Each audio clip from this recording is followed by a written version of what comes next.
Hello, and a very hearty welcome to a new episode of Lessons to Grow, your podcast for good corporate leadership. You might be quite surprised because I'm starting in English. And the reason is that today this is a debut in two ways. First of all, it's our first podcast episode in English. And secondly, it's a C-level interview on good corporate leadership. And as a guest today, we have Adela Sascau from Gartner Group.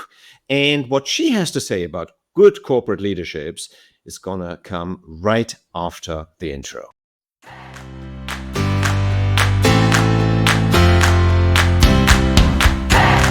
Hello, everybody. Thank you, Armin. Really nice to be here. It's a pleasure to be part of this podcast. Hello, Adela. Welcome to Lessons to Grow. I'm really happy to have you. Adela, would you maybe like to start by introducing yourself briefly? Happy to. And once again, thank you for the invitation. I'm quite excited to chat with you, Armin. And hopefully, it's going to be an interesting perspective that I'd like to share from my experience. But take a step back. Let me introduce myself. So, I spent my early years in Romania. Mhm. Actually, my hometown is quite famous, if I can say so. So I come from Onești, which is also the hometown of Nadia Comaneci. Ah, the, the first 10. First perfect 10. Yes, absolutely. Yes. So that's my hometown, and my parents worked in an energy plant in the area, of course, and they did the best they could, to provide the best for me and my younger two brothers. And from a very early age, I was quite fascinated about learning. And for my parents not having the tools, this was an interesting trick, right? But because they didn't know how to handle it, but I was very motivated, self-driven. I would be interested in competitions, mathematics, literature, whatnot. And I was fortunate enough to study computer science in the best university in Romania, Polytechnica University in Bucharest, which was, how can I say, it took me to a next level. I started then working as a software engineer for an American company.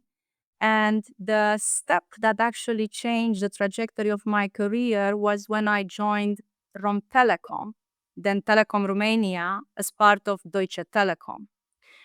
I started as a software engineer. When I went back years later, they were still using the software I produced. I was very proud of, very proud of this, right? Um, but I was fortunate enough to be included in the team that handled the most strategic programs back then. And I'm talking about launching a mobile network. I'm talking about launching IPTV on an Ericsson platform. So I'm talking about 2006, 2007, 2008. So quite innovative things. And as a result, I got exposure to Deutsche Telekom, which awarded me, recognized that I'm a top talent and awarded me with a Master's of Science in Enterprise Information Management at Henley Business. And Armin, you and I, we have this in common. You're an alumnus as well, right? That's it. That's it. That's it. Yes. And fast forward, I did not want to come to Germany, but here I am right now. I'm based out of Frankfurt, so still Germany had me a bit later. I've decided to move to London. So while I was doing this Masters of Science, I've decided to move to London, and I was very fortunate to join. I think I was amongst the top 5 people that was NDA'd at Everything Everywhere, the joint venture between T-Mobile and Orange. Oh, For shit. Yeah. I think I was very fortunate. Some remarkable people were there, absolutely amazing people, and I've seen firsthand what it means, exceptional leadership, and I'll talk about this a bit more, right? Yeah.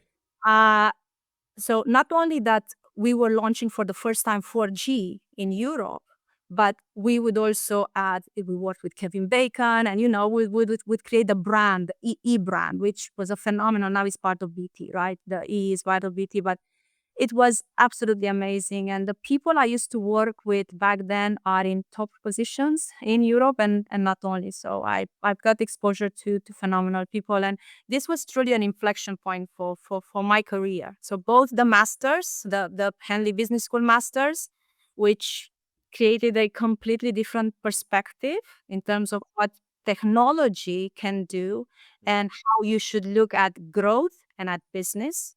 I've seen executives talk about pragmatic examples and lessons learned and guidance. It was phenomenal. And then I've seen this in reality at EE. So for me, that specific time has been a perfect platform for me to kickstart my career in a completely different way, right? Mm-hmm. And ever since then, I've been in tech. I've spent more than a decade in London. I focused on, learning. I still enjoy learning. I like to be surrounded by smart people, smarter than I am, and learn, transform, and become the best version of myself. I did join Gartner because I wanted exposure to other industries and I wanted to help other companies sort their problems, right? And I thought it's a very good fit to join, especially after the E experience, to join Gartner. And I was not wrong, to be honest. I'm still enjoying what I do. And for those of you that are not familiar, maybe just to introduce Gartner a bit. Yep.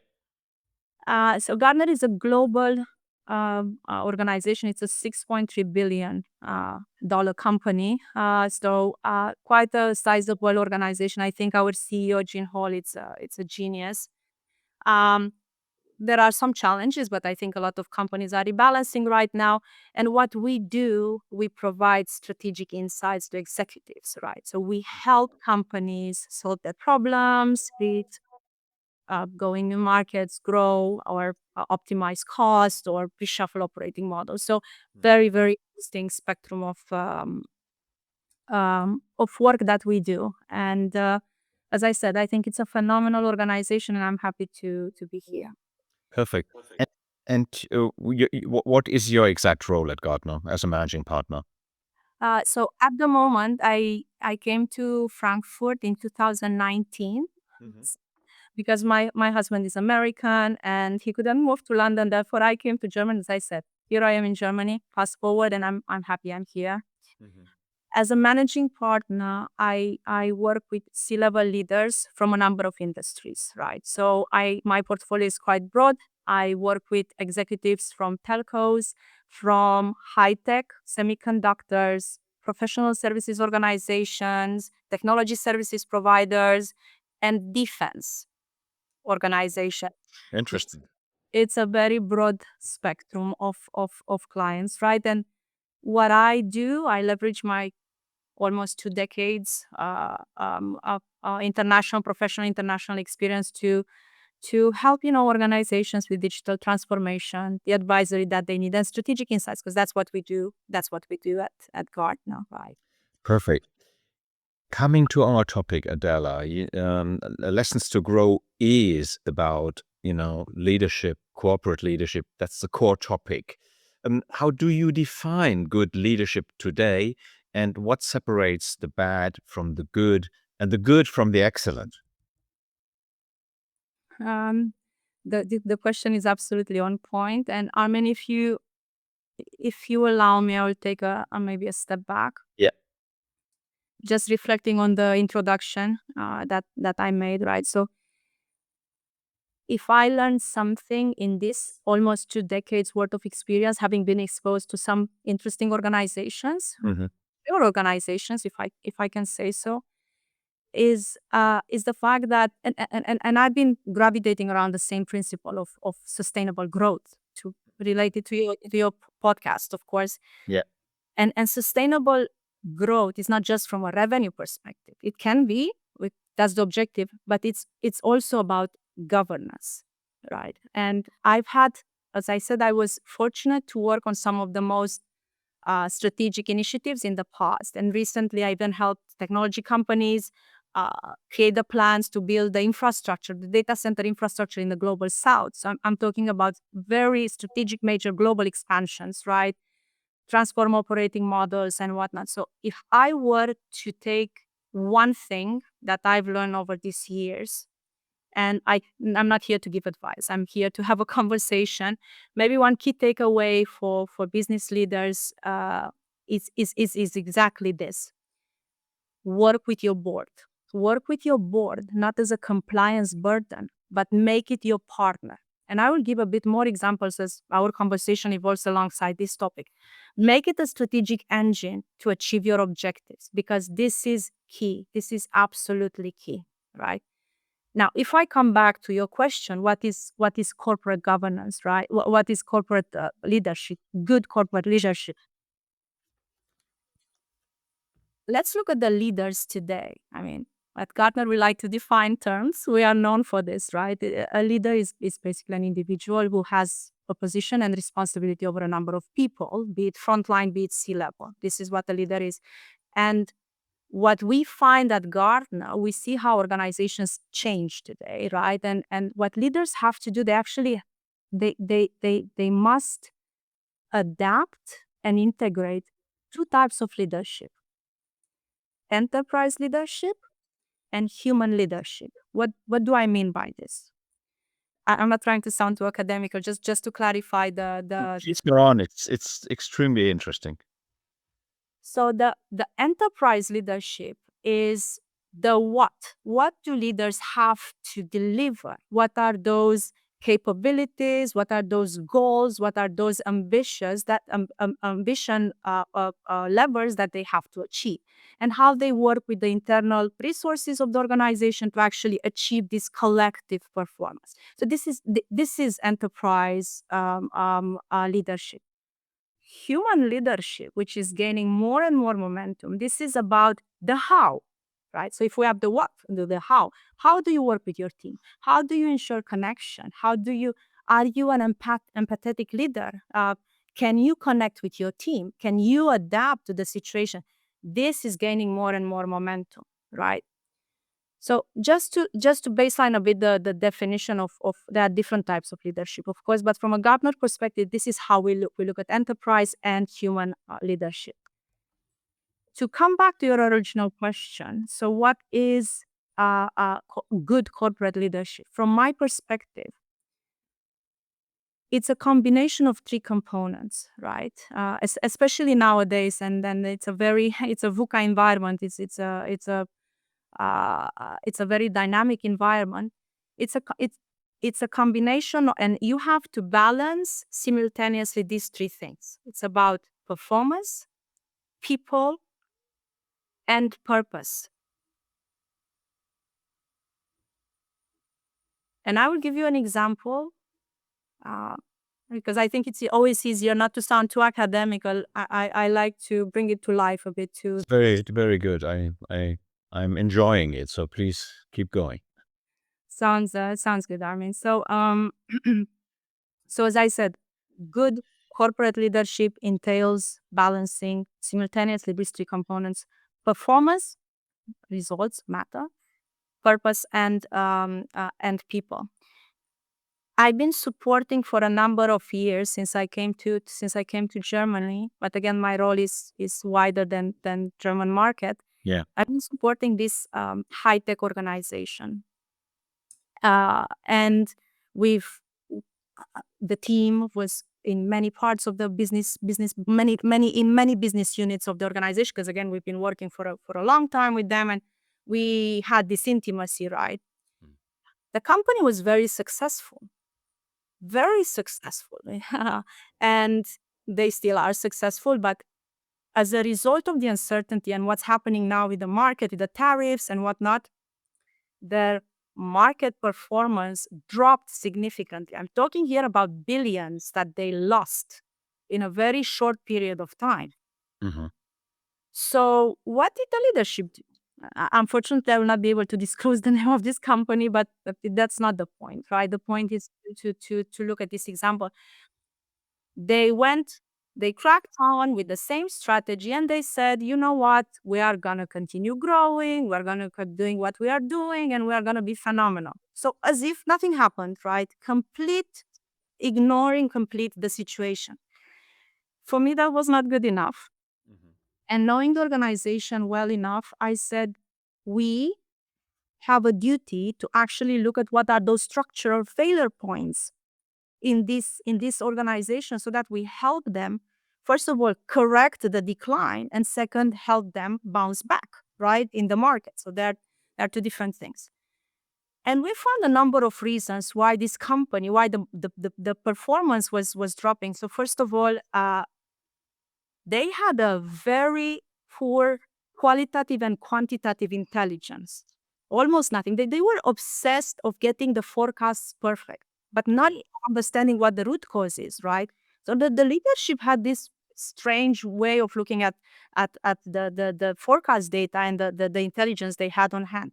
Not only that, the decisions that they were making in terms of products that they were doing were very myopic. The priorities of the C-levels, they were all over the place. And the operating model was not necessarily geared up to what we are discussing here about an effective corporate leadership, right? Mhm. So so you found the root cause. We found it externally. So what do we do now? How do we go back? We actually went back to the leadership, to the CEO of the company, Mhm. quite a traditional person, if I can say so. Mhm. Mhm. And we had a candid conversation.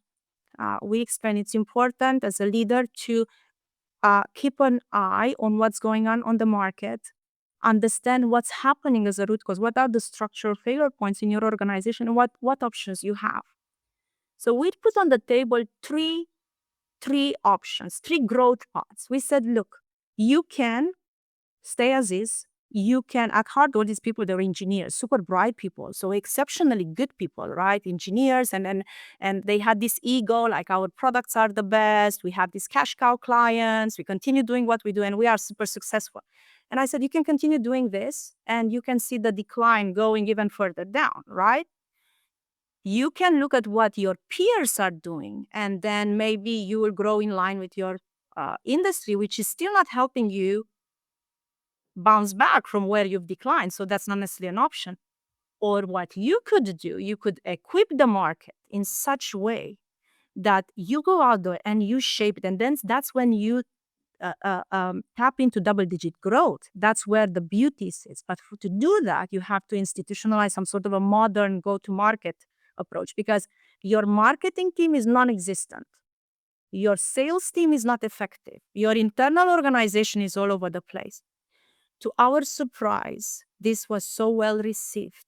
And this CEO recognized, I am not good at adapting my organization. I don't know how to do so. This is why I put forward the same messages I did over the years, but I actually need to recalibrate. So this example is not bad leadership.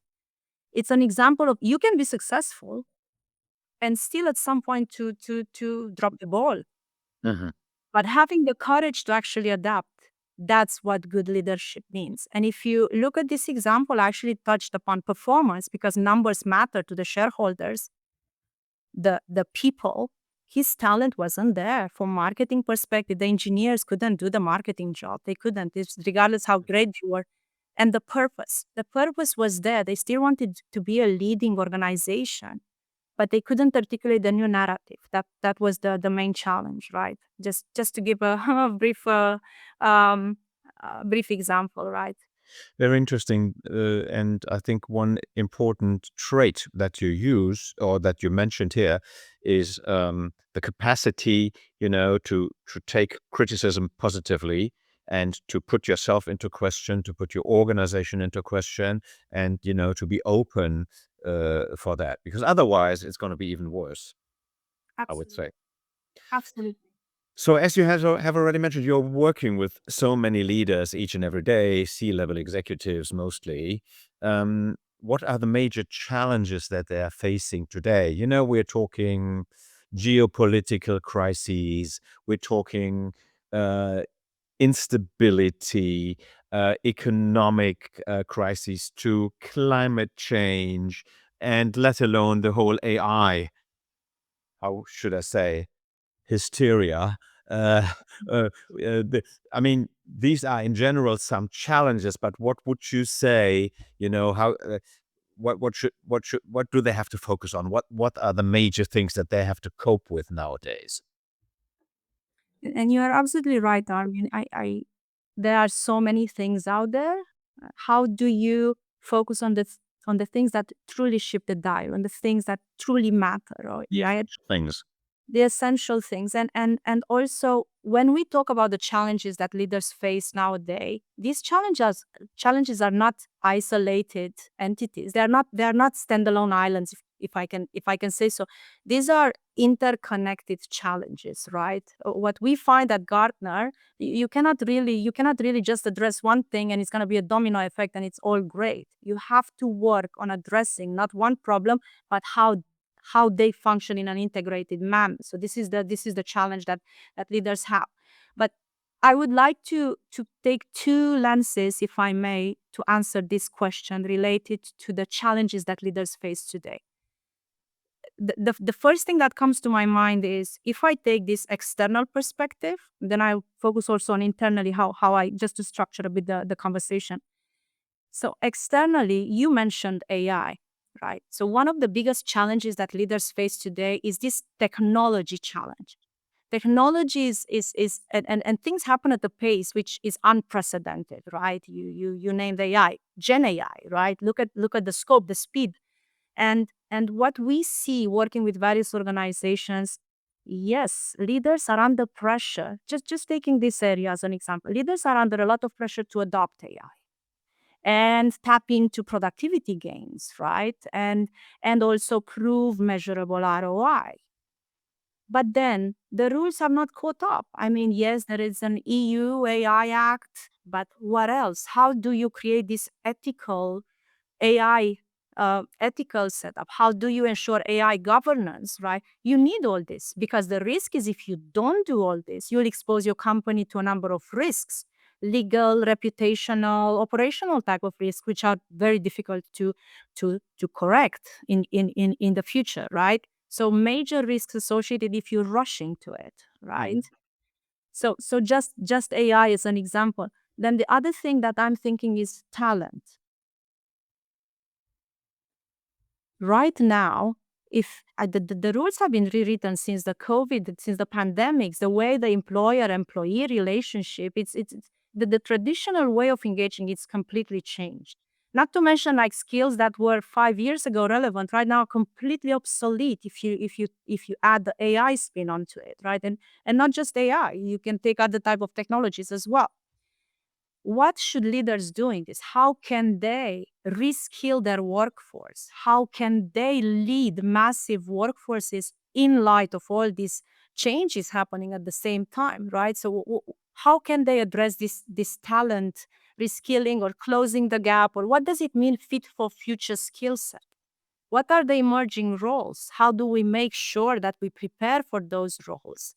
And how do we make sure I'm not losing my top talent? Because a top talent will want a career with a purpose, will want the growth to be highlighted. And if you cannot do that, they will leave, right? This is the risk that comes with this type of talent challenge. If I look from an internal perspective, so most of the challenges for leaders are not necessarily external. The biggest challenges are internally related. So I'm talking here about the organizational psychology. I'm talking about the trust, and some a couple of examples just to bring it to life, right? There is this dilemma: how do you balance short-term performance versus long-term resilience? I mean, the leaders I'm working with are measured regularly, some on monthly basis, some on a quarterly basis. These people are under a lot of scrutiny to actually show results and performance. And at the same time, the same people are being asked to take some long-term massive investments, R&D investments, climate resilience investments, or like massive long-term. So how do you balance this type of view? And so, yeah, I mean, you want to ask something? No, I'm listening. So this is the looking at showing results while also gearing up the organization. At the same time, right, looking at how you blend these machines with the humans, how you lead this augmented humanity. I mean, if you are familiar with Jensen Huang, the CEO of NVIDIA, Yeah. for me is one of the, he's an absolutely an inspirational leader. Yes. Is an example of how you can lead a workforce, right? How you can lead a workforce from a massive workforce, not to be scared of technology. Actually, he's pushing his teams to use AI and to use technology, because his mantra is, if you are scared that the machines will replace your job, you are wrong. You should be afraid of the person who uses AI. He's going to take your job, right? And creating this type of harmonious way in which people adopt technology and they work in a good harmony with machines and they add value, I think this is absolutely phenomenal.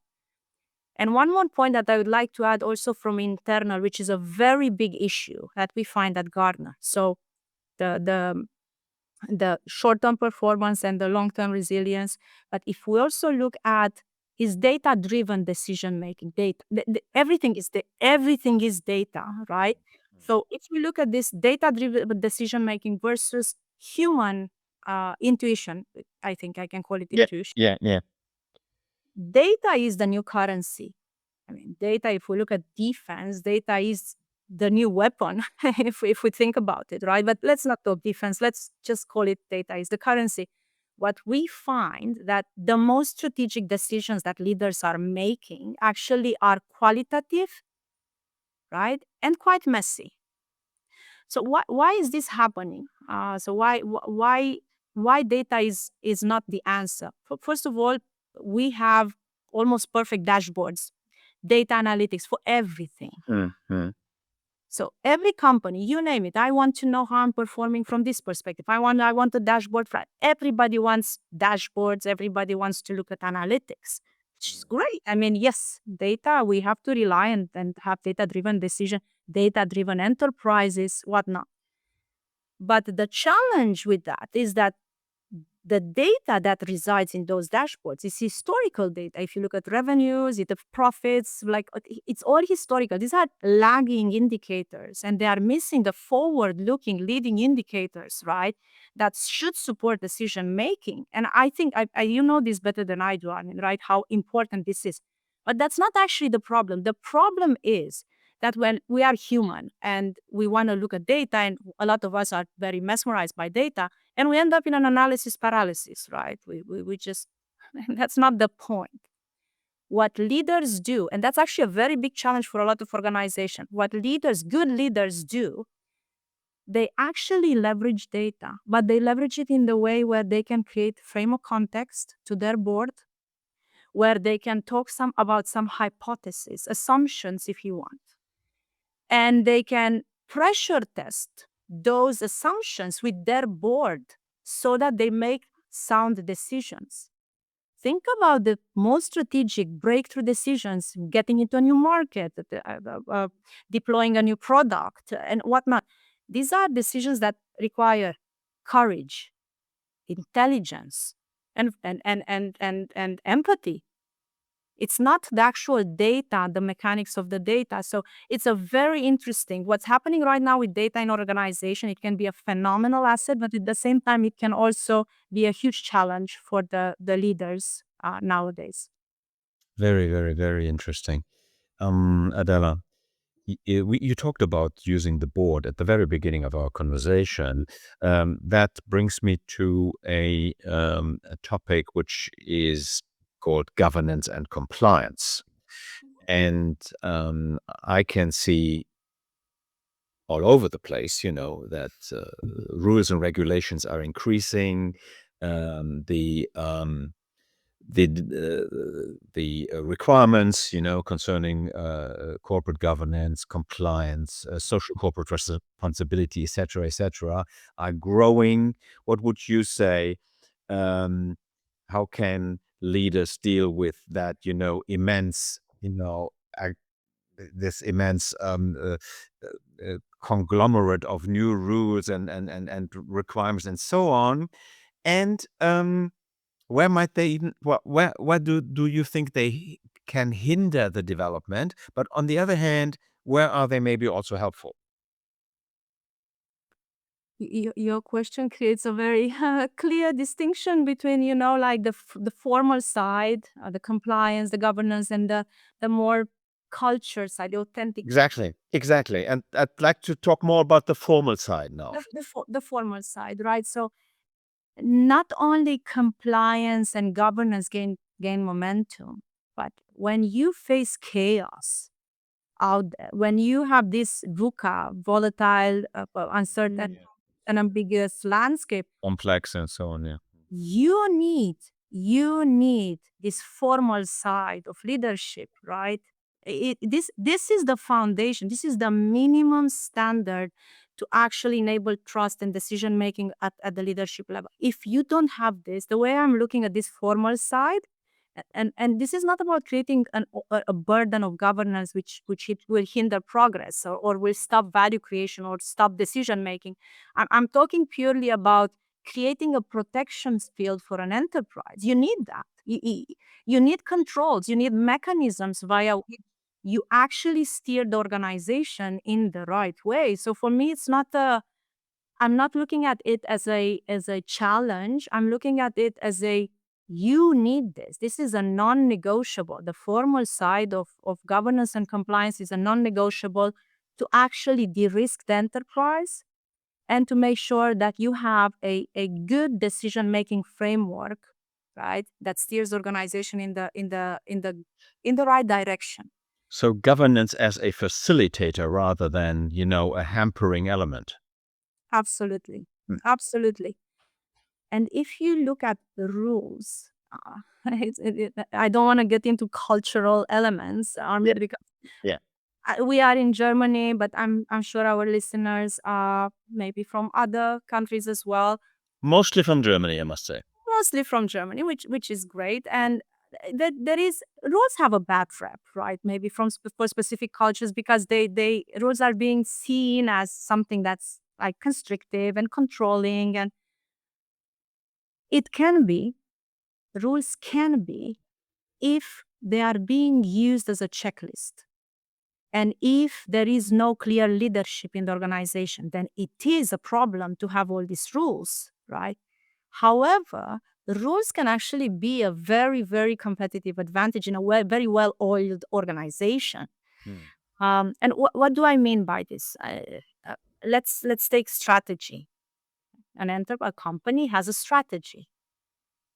There are rules around how this strategy is being executed. There is a board which supervises and oversees how this strategy is being implemented, executed, and what they need to do to intervene if they have to intervene, right? And why I'm talking about rules here, if there were no rules, how do you keep accountable your leadership team? How do you make sure they don't run around and, chase rainbows and low-hanging fruit out there?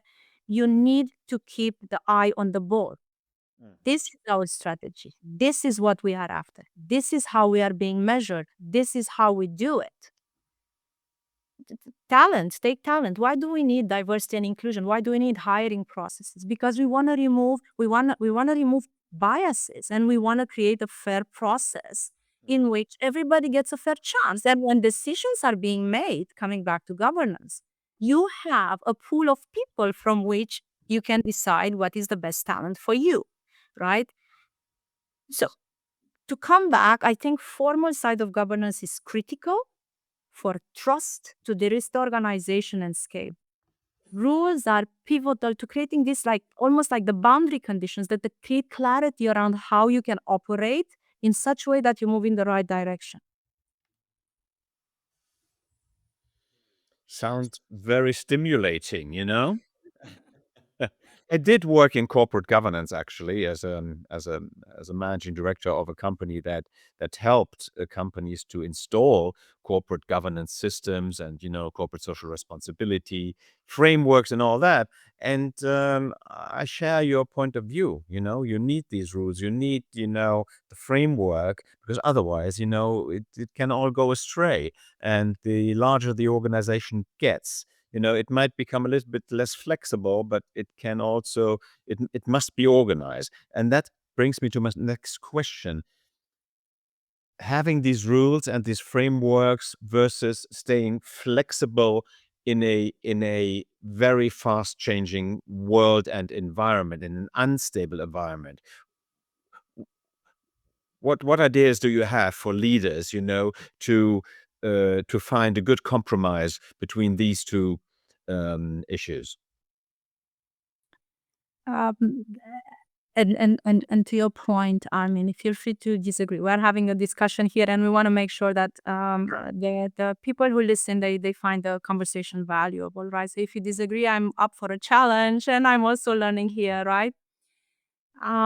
So this question actually goes to, this is the fundamental shift in corporate strategy. You cannot just assume that sometimes some things will be dynamic on the market and there's going to be some volatility, some challenges out there. This VUCA, this market dynamics now is a fundamental part of corporate strategy, and it's a fundamental part of a good corporate governance as well. So you cannot isolate this. We live in times, and the complexity increases as we go ahead. You cannot say, well, now it's difficult, it's going to be easier, we'll go back to stable times, and it might not happen. It might not happen. And this is why the corporate strategy has to bake in this uncertainty, this market conditions in such way that the organization adapts, that the organization is resilient, and it can absorb whatever shock can come from the market, right? That's what we are talking. So elasticity in terms of organization, while maintaining some integrity. I mean, coming back to the rules we're discussing, you still need integrity. You still need to function in specific parameters and ensure your talent is safe and there is integrity and ethical setup, right? So to summarize, yes, times will not become linear or stable, and leaders should get out of this like efficiency, low cost sourcing mindset and think adaptability and think um, um, how you actually create this organizational resilience so that as you go, the organization is there as an engine to support your ambitions and your goals and whatever priorities you might have. What does that mean on the global playing field from your point of view? What does that mean for a global player? I'm not so much maybe thinking of the organizations as that have been global forever almost. But if we're looking into, say, the larger Mittelstand companies, who are a little bit in between, maybe between a medium-sized enterprise and a corporate, what does that mean for them, especially in an international environment? Very good point, especially since what we find at Gartner, we see that this era of like incremental change, it's coming to an end, and we get into this accelerated type of word. So what effective leaders, they need to have this ability to create, as I said, organization resilience, but also to create this internal, how can I call it, cohesion almost. And since things are changing, since things are evolving very, very fast, what can you do? Like, look, what actions you can take? I think that was the question behind your. Yes.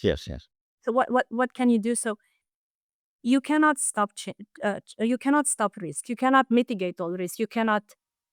But what you can do what if scenarios. You can anticipate. You can proactively anticipate various scenarios instead of you reacting and being in like an emergency state, crisis, urgency, emergency state, right? Things are changing. You can look around you, coming back to how you consume intelligence, how you have very good quantitative and qualitative intelligence. You can look at these risks, and you can do scenarios in which you understand what are those maybe lower cost actions that will have a big impact, right, at a larger scale. And how can you actually work with your leaders to make sure that these risks are becoming an asset? Others are doing what you do. Others are actually more nimble and much more quick in terms of addressing this type of risks. The other thing that's very important, as I mentioned in my example earlier, when we talked about the high tech organizations which had a market performance line, Yeah. it's very important to anchor your purpose. Things change, right? So the leader should be, should be almost this like chief cohesion officer. The leader should be the calming and the clear voice that guides the team. So if it's chaos outside, this will reflect internally in some anxiety that your talent, your people will feel. So you as a leader, you should actually have the red line. You should reinforce the messages, the purpose, the why it's important, how we are going to communicate to the board, to your people, to the market. It's very important. So it's not just internally, it's also how you communicate to your board, your shareholders, and to the market as well. And how would you say could many of our listeners are from small and medium-sized enterprises. They've by definition they've got a lack of resource. So how can you actually address all these challenges, especially in a global environment with limited resources? What would you say? Absolutely. And yes, I mean the small medium businesses are maybe more susceptible. Sorry, it's been a long day. No They're problem. they have a higher risk, right, of failure. Exactly, because like you said, they don't have the same means or resources or talent to do all these simulations and scenario planning and whatnot. And also, let's be very realistic, maybe they don't even have the cash buffer to actually absorb a crisis in the supply chain or whatnot, right? So they don't have the same luxury conditions, if I can say. But they do have something very interesting. So I work with a lot of large companies that target small, medium businesses in terms of offerings and whatnot. And we see that a lot of investment is being flown into this organization. Why? Because small, medium businesses have exactly this type of intimacy or um, uh, with their employees and with their customers too. So they are more agile, they are more nimble, and they are closer to what the actual end customers want. So this is an asset for me. So coming back, what they can do, I'm not sure if I can come up with like a silver bullet answer here, but it's what I said a bit earlier as well. Do various type of simulations, maybe not at the same scale, but understand what are those lower cost actions that will have the biggest impact if disruption happens, right? And I think that's the key, right? They can still do simulation, they can still have this conversation, they can still look at what are others doing and how they can protect their environment and their organization and their customers if disruption or chaos hits them, right? Perfect. Coming back to Gartner and your job there, as you said, and as we know, you are accompanying organizations through phases of disruption too, and you mentioned a few examples of that. Um, Given the fact that these disruptions are have become quite uh, more the rule rather than the exception, what would you say leaders today, corporate leaders, what qualities must they have today that were not required 10 years ago? Yes, as we said, the world moved on. A very, very valid question. And the world moved on, and things that were relevant. I mean, 10 years ago, digital leadership was about knowing cloud and mobile strategy, right? So right now, if we look at what are those capabilities required that were not, I would say, first of all, is this technology acumen. Maybe it's a broad term, but now you have to be fluent and you have to have a high degree of literacy in AI, in quantum computing. I mean, clients are coming and they are asking us like, how do we get ready for quantum computing? What do we do? How do we help our organization? How can we help the internal team, right, to be ready and to avoid to mitigate the risks? Now, what can you do? So yes, it's a must that the leaders nowadays, they need to have this deep expertise in various technologies, which in the past wasn't the case, right? In the past, you might have had leaders who were, a bit more, with a lot more hubris and ego, and, I know it all. And every now and then I'm not trying to sound condescending, but these are realities where we're discussing with our clients, right? So this technology acumen is very important right now for leaders. And I referenced a few technologies, AI, quantum computing. Some organization became actually very interested in creating a capability, which in the past wasn't there. And this capability is to continuously scan and synthesize the emerging technologies that are coming in. So Gartner calls it the technology trend radar, right? So look at what industry you are. You are a semiconductor industry or you are a defense industry. So which are those technologies that are coming in the next 2-3 years, next 5 years and beyond that? I'm not even talking about maverick research, which looks far beyond like 15 years in the future, right? I'm talking about the hype cycle of Gartner and technologies that are impactful. So what we do to help leaders, we help them create this continuous foresight capability so that they can see and they can strategize before they are being disrupted, right? And I think this is a very interesting shift in the mindset. So first, how you look at technology and how, I mean, look at people, look at Satya and Adela, look at Jensen Huang, look at these people are deep, they talk technology beyond the fantastic things that they have done. They're really technology minded, truly visionary. Now, I'm not saying everybody should be Satya Nadella, the CEO of Microsoft. I'm just saying this is becoming a norm for leaders nowadays.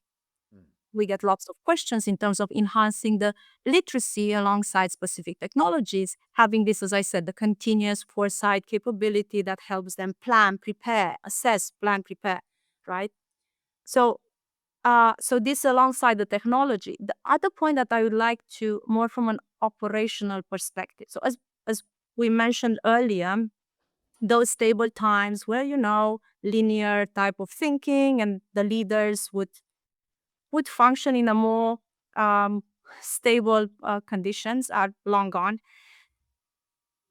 Right now, the leaders are the demand on them is then the pressure is very high because they are being asked to be flexible, to act in this non-linear setup. But what do I mean by that? They need to take quick decisions while they constantly plan for the next. This is not an easy thing. I mean, being a leader in today's time, it's actually a phenomenal type of endorsement and exercise, right? So this act, think about the talent. How can I deploy, reskill and deploy the best talent for the most urgent business need, right? How can I do that? This is like the constant planning and decisioning that you have to do. Hence, the governance is so important, having the blueprints to actually making the right decisions. In this context, what are the major risks that leaders underestimate from your experience, and why are they often too late? You were talking in your example about the performance dip of the technology company, who was obviously too late. Underestimated some risks. So what are those, and why are they late? I mean, as I mentioned earlier, what we find is that a lot of this, the biggest challenges, the biggest risks are not always external. The biggest risks are very well anchored in the internal setup, in how the organization works. And companies do transformations, especially the industries I function in do lots of transformations, ERP rollouts, AI adoption, mergers, whatnot, cloud migration, lots of very big transformations, right? What we find, and this is coming back to your biggest risks, 17%, this is going to be very scary, right? 17% of these transformations are being seen successful. 25% completely fail, right? And the rest are compromised. So I'm talking 55% plus. It's just like, these are scary stats. If you think about very large transformations that these leaders oversee, all these transformations demand, add pressure and attention on the same talent pool or on the same manager. So it's impossible. There is something called transformation fatigue. There is something called change fatigue. I'm sure a lot of the people who listen to us are very familiar with this type of thing. But coming back to your question, and the reasons why this is happening, why the stats are so low, why only 17%, again, 17%, that's a 1/7, that's very low, are seen successful. There are a plethora of reasons, right? From lacking a vision to bad data, trust in the data, coming back to what we were discussing, to uninspiring leadership, to unrealistic business case, or even lack of a benefit case. Why are we doing this, right? And there are various reasons for this. And lastly, you asked, why are they late in managing or mitigating these risks? Well, I think there are some biases in play here. Coming back to the high-tech company that I mentioned earlier. So what do I mean by biases in place? There is always this illusion of control, and there is the myopia of success, right? Let me clarify this, right?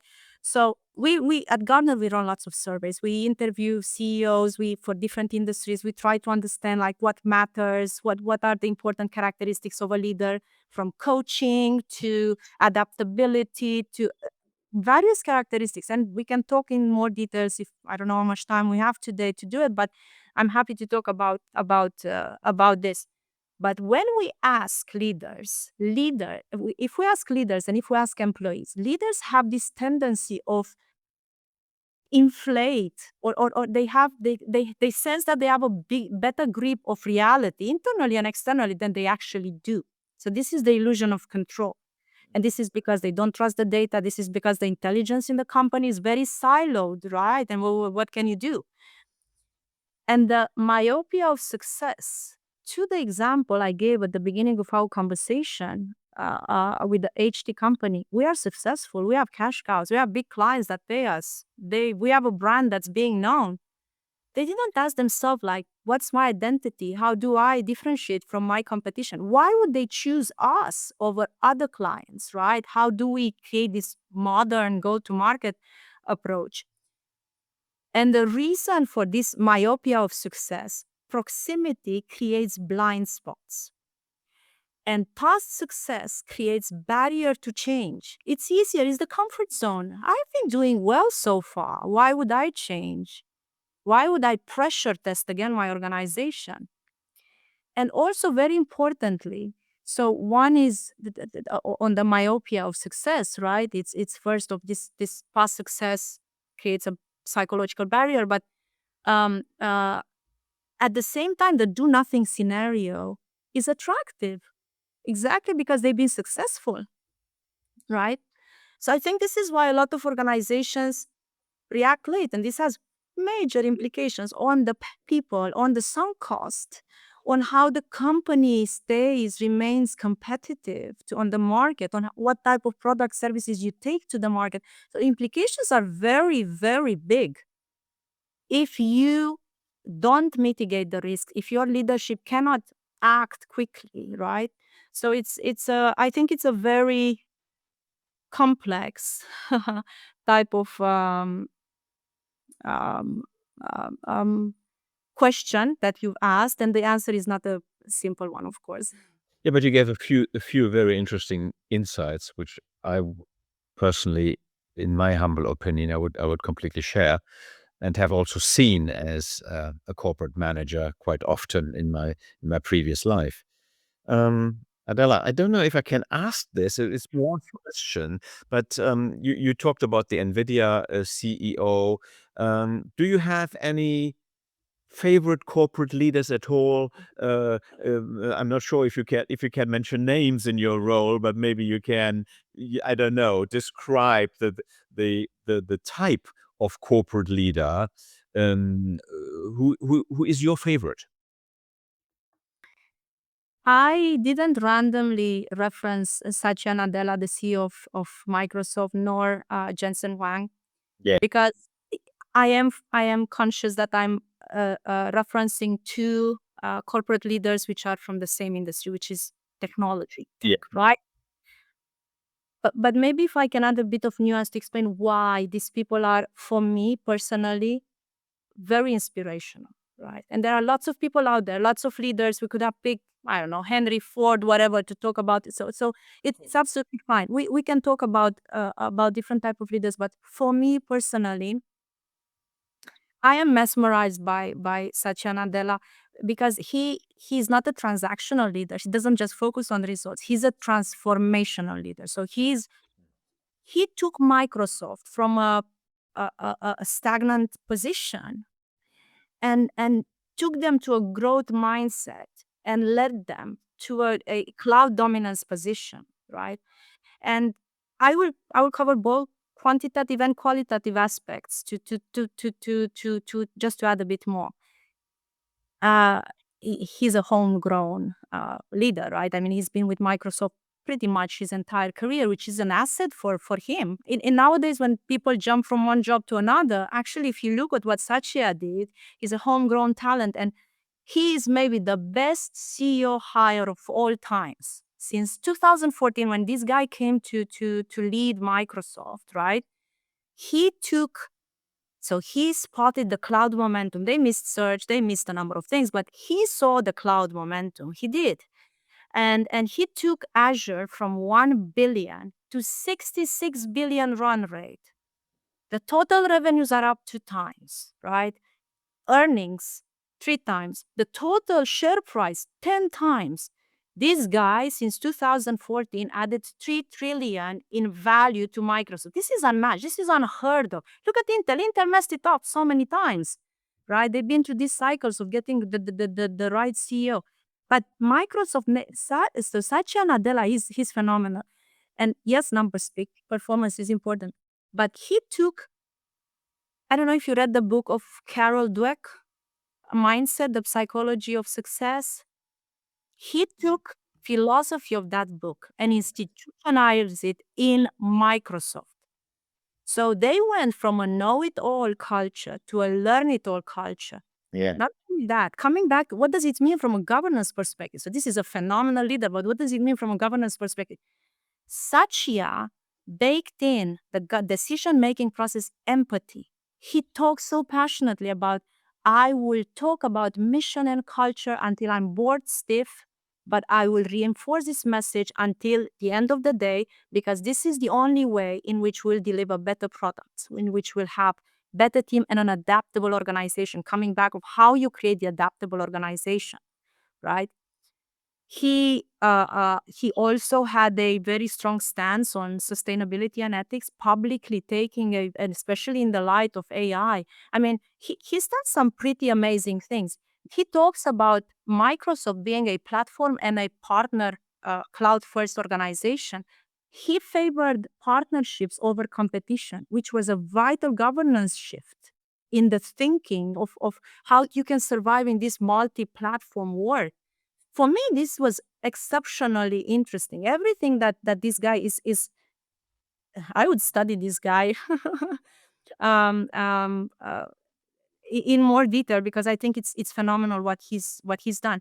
And similarly, Jensen, right? I mean, Jensen is like the testimony that you can be a leader and just manage multi decades of technological disruption. This guy would stay on the stage and talk about being a chief revenue destroyer, about his own products, a chief revenue destroyer because he says, well, this is better than the previous versions that we've had. Imagine the nervousness. Imagine what nervousness you'll create to his customer base by saying this. He would talk about 3 or 4 the roadmap of his products far in the future, photonics and whatnot, because he's confident in the long-term strategy that he had, right? I mean, for me, this is phenomenal. What the way he saw the graphic processing units in parallel computing, the investments he's done in infrastructure even before the market confirmed specific type of needs. Absolutely impressive. But just to circle back to when we started this conversation, right, about the board, what Jensen did phenomenally well. So we talked about the challenge of balancing short-term performance with long-term resilience. Yeah. Of course, his board will want performance and immediate results. So what did Jensen do? He created a super discipline. He partnered with the board, created a super disciplined, supportive board to his long-term vision. Right. This is a phenomenal, this is like, for me, this is the hallmark of amazing corporate governance because he truly made the board his partner. Imagine these people. So we talk about tens of years before they are building the AI infrastructure out there. They are not just doing chips. They are in, it's a phenomenal company to study. And what Jensen managed to pull off with NVIDIA, again, absolutely phenomenal. Similarly, for what is done internally, so numbers speak for themselves. The vision he had, the way he managed the board to stick by his vision, phenomenal. But the culture, he's a big fan of flat organizations. He is notoriously known for managing 60, 80 people. Why? Because he can fluidize the thinking, the information flow, and the decision making, right? I think again another example of some phenomenal leaders, same industry but truly inspirational people who made some very, very bold bets and who were able to actually turn governance in an asset, if I can say so. So That's the thing, he's actually extending his knowledge base by working with the board, as you said it before, rather than, seeing them as a burden. And the other thing which comes to my mind reminds me of Steve Jobs, who said, good people do not need to be managed. So obviously, to say it a little bit, to oversimplify it maybe a little bit, it's easy to manage 68 people, if they manage themselves, or it's easier. But that is fantastic as a final insight from your vast experience with leaders and C-level executives. It was a great pleasure having you, Adela, a real inspiration for me at least, and I'm pretty sure for all our listeners too. And I'm looking forward to seeing you very soon, hopefully in Frankfurt. thank you so much, Armin. Thank you.